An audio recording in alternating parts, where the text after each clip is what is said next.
What's up guys, Red back with another great video for you. Today I'm going to help out my broke millennial friends. I'm in the same boat with you.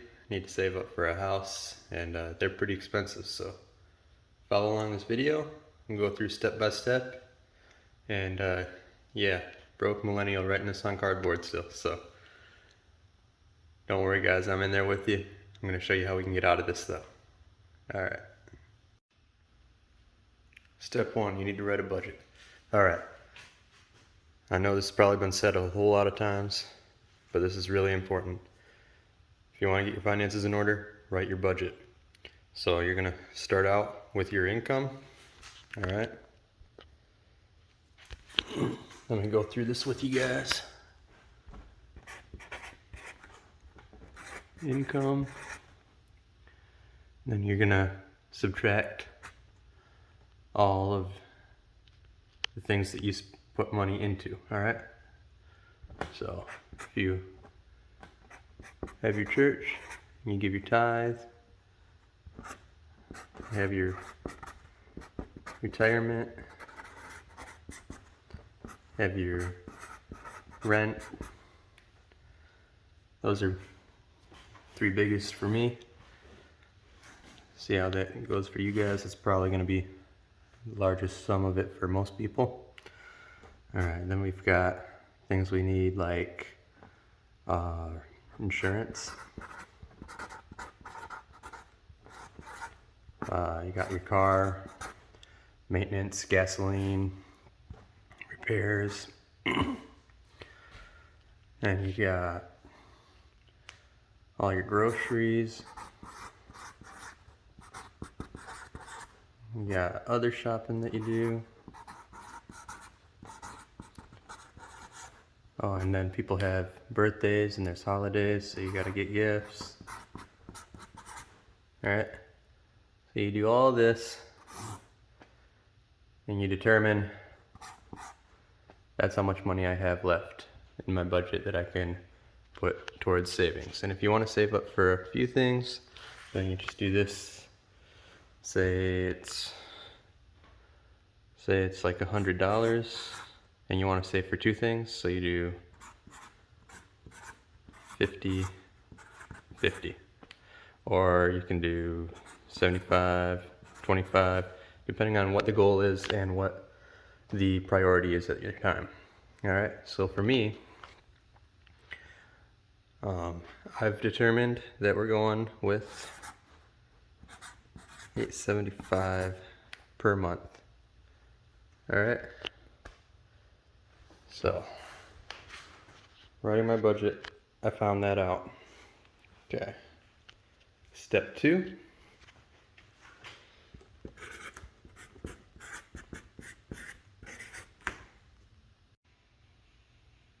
Alright, step 2. Find the price of the house. Alright, so in the area I'm looking, it might be different than areas other people are looking. I've found things as cheap as $36,000. I found things that are like $400,000. I haven't looked too much at those because they're a bit out of my price range. I've also found that there's a wide range. Alright, so my plan is, you know, this house is like an auction that could probably go up anyway, or it's probably got a lot of damage and it's going to need a lot of repairs. Probably not something you want to do if you're not familiar with fixing up places. That's too expensive. You don't want to do that if you can't afford it, because then you have other problems and then it ends up being foreclosed on and somebody gets that house for way cheaper and it's not you. So here's what we do. We'll go, we said $875 for 12 months, and that'll help us figure out how much this is going to be for a year. Alright, so our price ends up being $10,500. Alright, now we're going to multiply that by the amount of time we're going to be saving. So we'll say 3 years. So this is months, by the way, because that's what I'm saving each month. So this is years.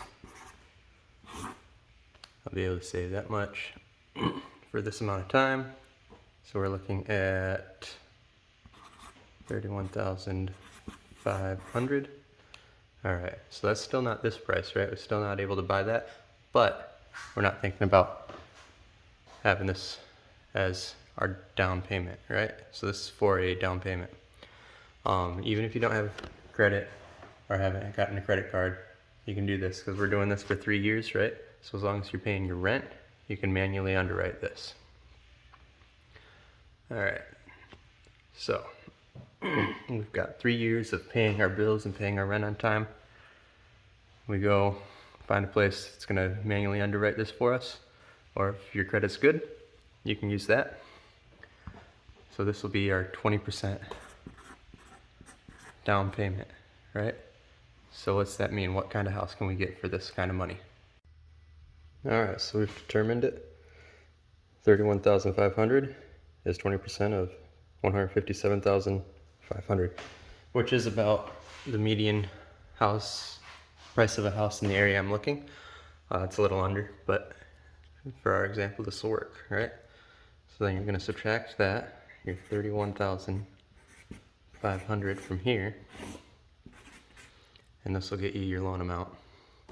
So got zeros, 6, 2.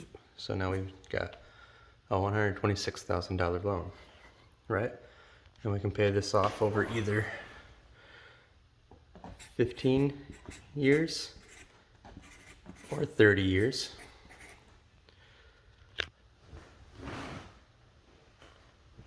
All right, so you take this, divide, that'll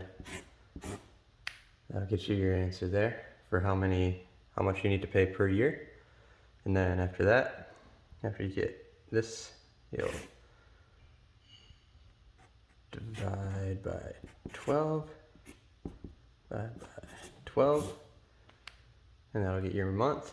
But don't forget to add in other things that you're not necessarily thinking about, right? So I'll get you these numbers and then I'll tell you what you need to worry about. All right, here we go.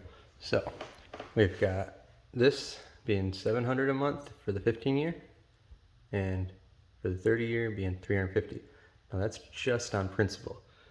You're gonna wanna add in interest, depending on whatever interest rate you get, which could vary between either of these and when you buy the place and where you buy it at and through what lending company you get it through. So interest, you're gonna have property tax that you'll need every year.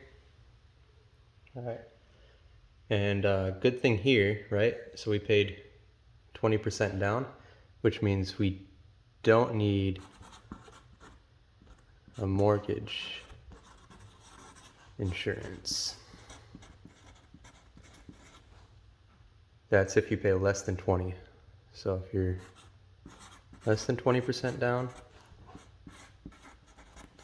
you'll need that added in there as well. But I hope you guys can see how you can get yourself into a house. Given 3 years, you know, if you save more, it can be quicker. You can do it in 2. If you need to build up credit history, you'll need at least 2 years for to manually underwrite it. If you need to do something else, if you're trying to pay something off in full, you're gonna need to save a lot more and go down in house. It could work for you though. If you get a good deal, you could fix it up and make a lot of money. Let me pan out here a little so you can see,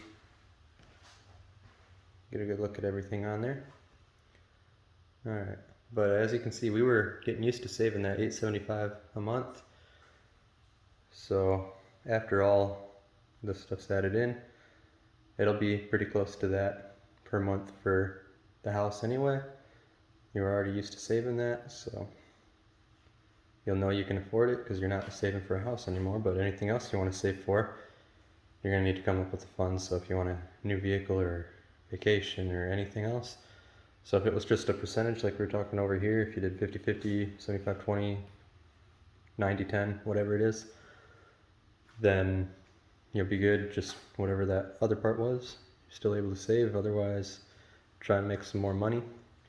This is what I'm doing as a broke millennial, making $40,000 a year. So it can be done. Stay encouraged, guys, and I'll see you guys in the next video. Red out.